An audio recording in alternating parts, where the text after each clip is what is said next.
오늘부터 우리가 이사야서 말씀을 또 다락방에서 그리고 오후 예배 시간을 통해서 함께 나눌 텐데요.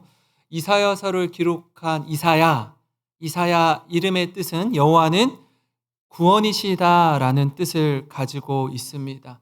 이사야서는 66장으로 구성되어 있어요. 우리가 지금 40장 읽었습니다. 1장부터 39장까지는 이스라엘과 열방에 대한 하나님의 심판에 대해서 기록하고 있고요.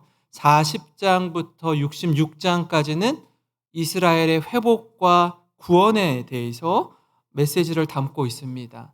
여기서 힌트 하나가 있는데 성경이 몇 권으로 이렇게 구성되어 있죠? 성경이 총 66권으로 되어 있습니다. 이사야서가 몇 장까지 있다고요? 66장까지 있습니다. 조금 더 심도 있게 66권의 성경 중에서 구약 성경은 몇 권이에요? 39권으로 되어 있고요. 신약 성경은 왜 이렇게 잘하셔요? 네, 우리 구약의 파노라마, 신약의 파노라마 잘 들으시면 39, 27 합해서 66.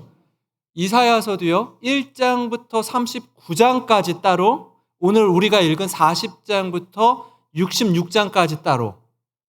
어떻게 보면 성경의 축소판이라고 할 수 있습니다. 실제로요. 신약 성경에서 가장 많이 인용한 구약의 책을 꼽으라면 이사야서 말씀이에요.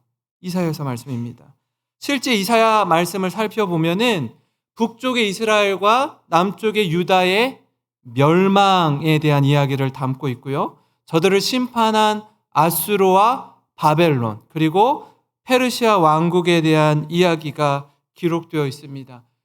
여러분 아시는 예수님 메시아에 대한 예언 그리고 예수님의 동정녀 탄생 임마누엘 하나님이 우리와 함께 계시다라는 임마누엘 또 그리스도의 대속적 죽음 하나님에 대한 방대한 이야기를 이사야서가 다루고 있어요. 그래서 이런 의미에서 이사야는 성경의 축소판이라고 할 수 있습니다. 오늘 읽은 말씀이 40장이에요. 앞에까지는 어떤 내용이 기록되어 있다고요?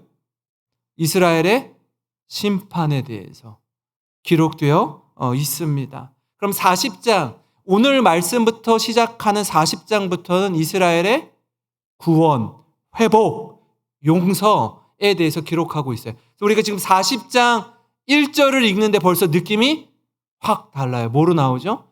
너희는 내 백성을 위로하라. 내 백성을 위로하라. 위로의 메시지가 선포되고 있는 것입니다.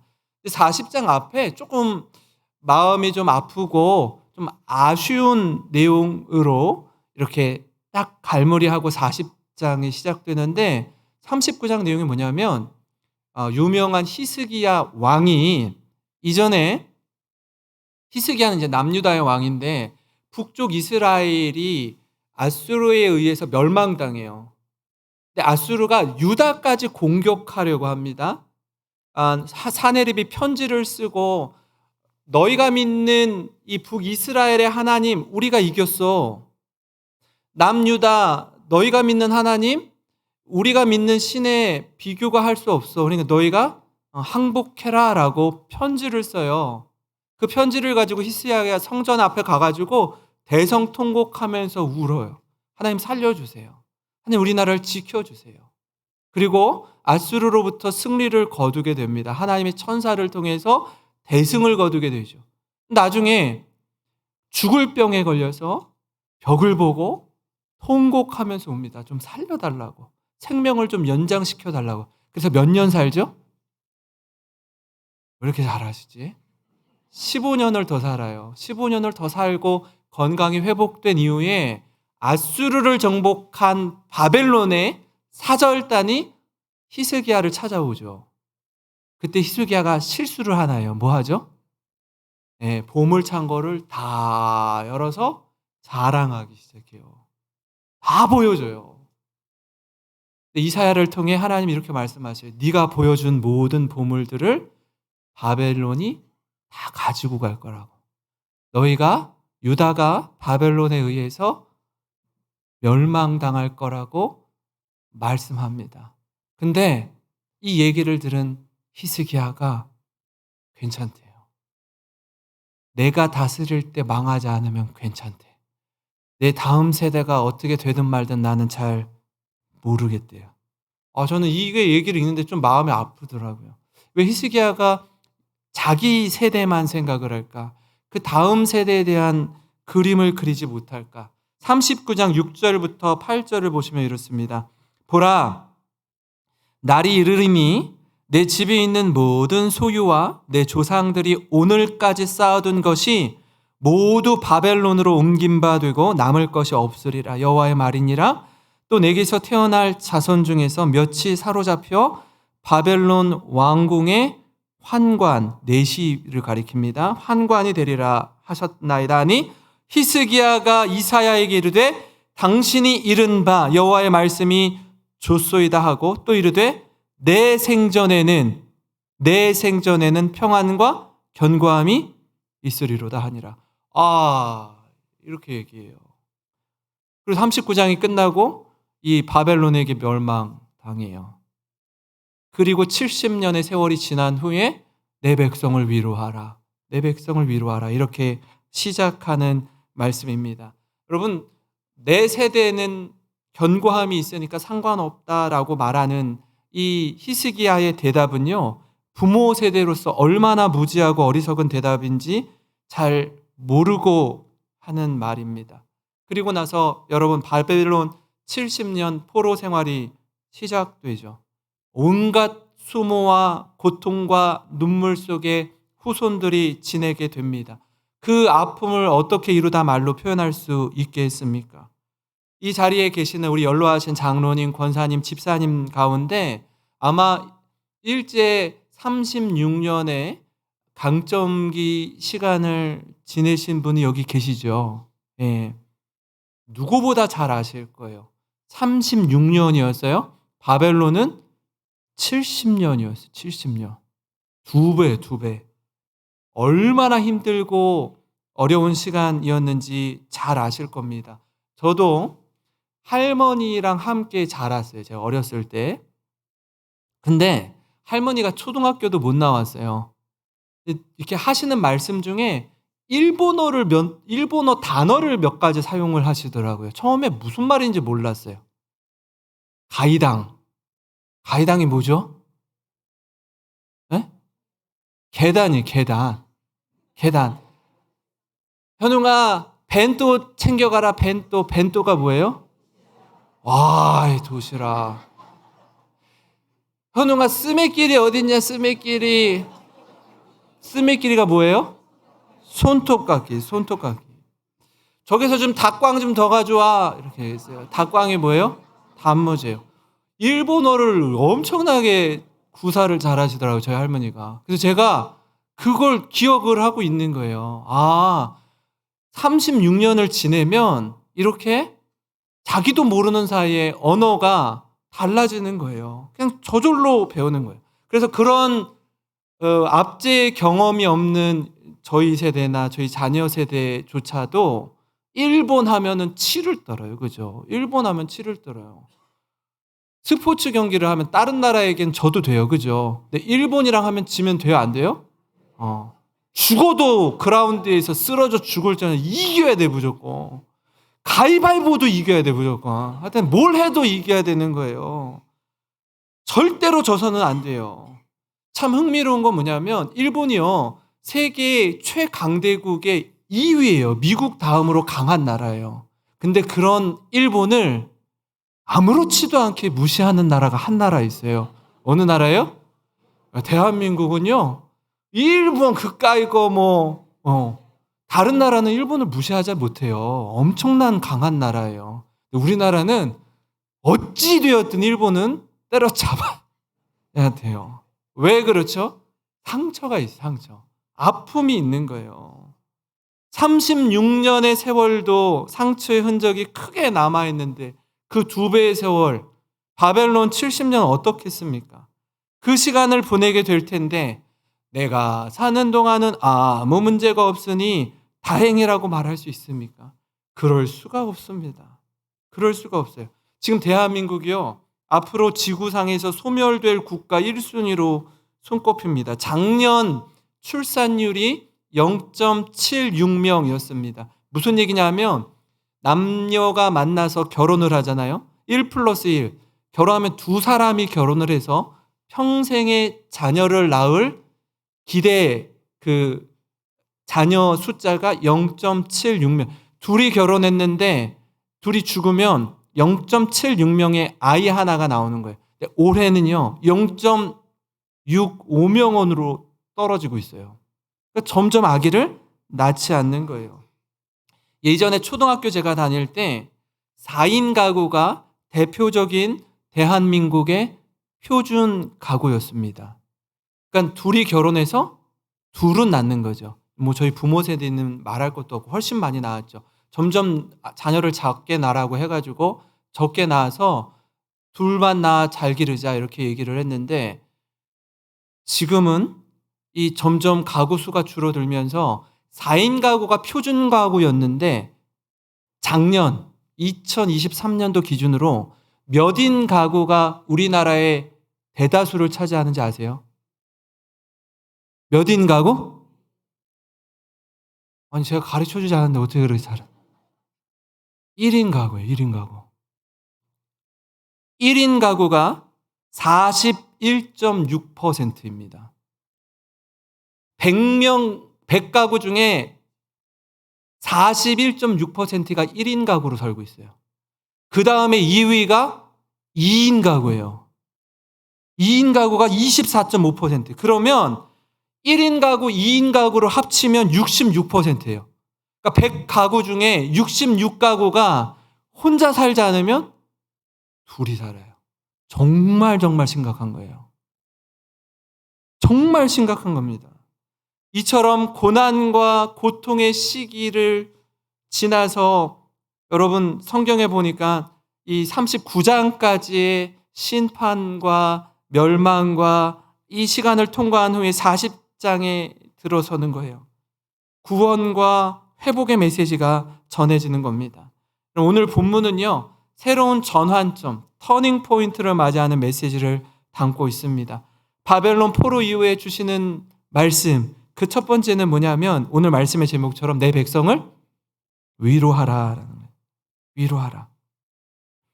그렇게 하나님은 우상을 섬기고 하나님보다 더 강한 애굽, 이집트를 의지했던 이스라엘을 향해 다시 한번 하나님의 백성으로 불러주십니다.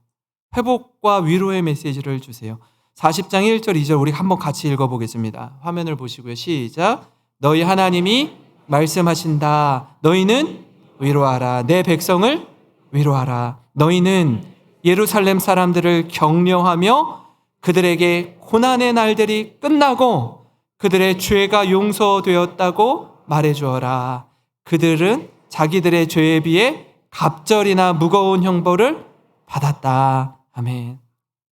하나님이 하나님의 백성을 심판하실 때 심판 자체의 목적이 있지 않아요. 심판 이후에 회복의 방점이 있습니다. 부모가 자녀를 양육하고 할 때도 마찬가지예요. 매를 들 때가 있어요. 매를. 혼낼 때가 있습니다. 그런데 아이를 때리는 건 목적이 아니죠. 아이가 바르게 자라는 게 목적입니다.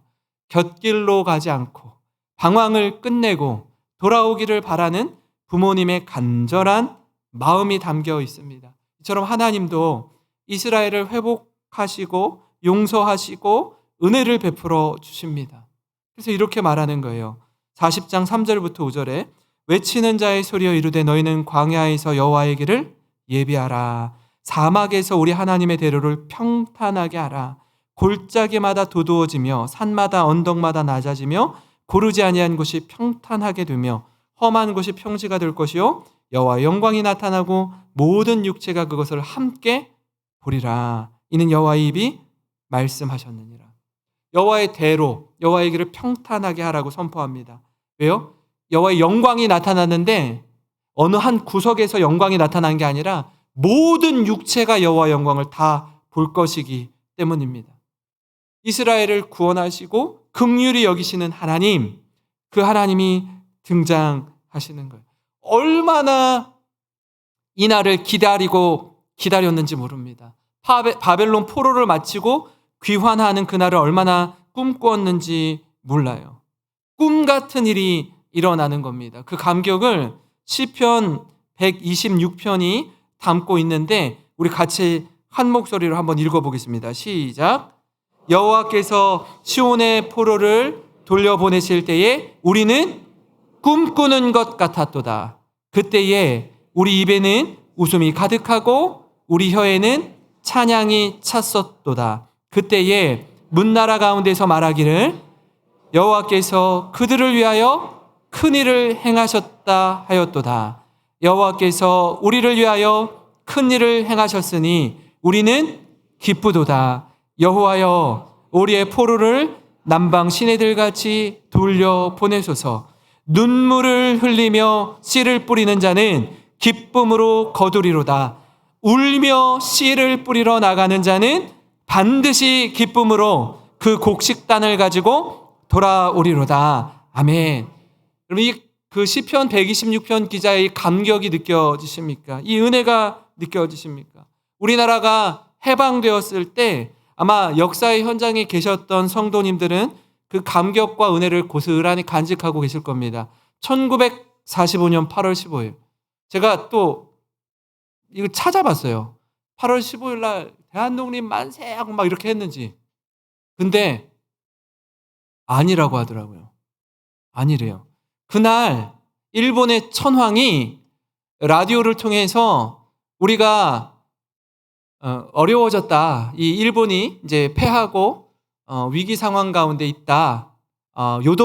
동요하지 말고 다 일본으로 돌아와라. 이 메시지를 전하는데 그때 당시에 라디오가 어마어마한 고가의 제품이어서 들은 사람이 거의 없대요. 일본 사람들도 그 소리에 낮 12시에 그 방송을 라디오를 켰는데 당시 일본의 인구가 1억이었어요. 1억 명의 일본 사람들에게 전하는데 당시 일본 천황은 신과 같은 존재였다라고 하더라고요. 언제 대한독립 만세하냐? 8월 16일 날 했대요. 서대문 형무소에 갇혀 있었던 독립운동가들이 죄수의 복을 벗고 나올 때 일장기에다가 우리나라 국기를 덧입혀서 색깔을 칠하고 대한독립 만세 이렇게 외쳤다라고 하더라고요. 그 감격을 어떻게 잊을 수 있겠어요? 얼마나 기다리던 그날이었겠습니까? 사랑하는 성도 여러분, 이 자리에 계신 우리 성도님들의 상황과 형편은 다 다릅니다.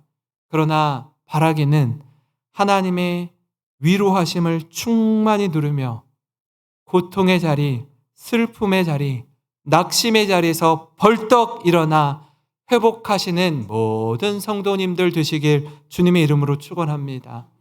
그런가 하면요, 포로 이후 주시는 또 다른 한 가지 말씀 뭐냐면 아름다운 소식, 하나님의 말씀을 전하라라는 거예요. 오늘 말씀은요, 우리 인생을 들풀로 표현합니다. 그만큼 인생의 영광이 오래가지 못하다라는 거예요. 아무리 대단해도, 아무리 화려하고, 아무리 뛰어나도 해도 들의 풀과 같고 들의 꽃과 같다라고 이야기하고 있습니다. 6절에 말하는 자의 소리여 이르되 외치라. 대답하되 내가 무엇이라 외치리까니 이르되 모든 육체는 풀이요 그의 모든 아름다움은 들의 꽃과 같으니. 인생 짧다는 거예요. 오래 가지 못한대요.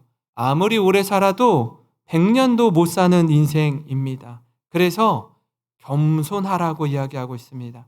우리가 사는 날 동안에 누리는 것에 대해서 감사하고 내가 가진 것, 나누고 베푸는 것, 그게 복된 삶이다라는 겁니다. 제가 종종 여러분에게 드리는 말씀이지만 그저 내가 쓴 돈만이 내 돈이라는 거예요.